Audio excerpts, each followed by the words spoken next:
साथियों, आज से जो भी आप शमशाबाद आएगा तो महाराणा प्रताप की प्रतिमा के द्वार में खड़ा होकर समझ जाएगा कि यहाँ के लोगों की आदर्श कैसे हैं, यहाँ के लोग कैसे हैं। साथियों, जब हमारा देश आजाद हुआ तो उस समय के तत्कालीन प्रधानमंत्री मेवाड़ के दौरे पर थे।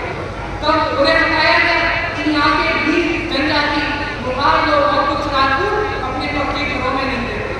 तभी वहाँ पे गए, उन्होंने पूछा कि ऐसा क्यों है?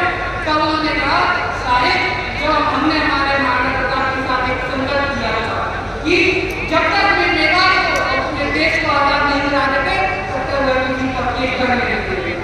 साथियों, फिर उन्होंने कहा कि अब तो देश भी आजाद हो गया है तो आप पक्के घरों में तो रह सकते हैं, क्या दिक्कत है?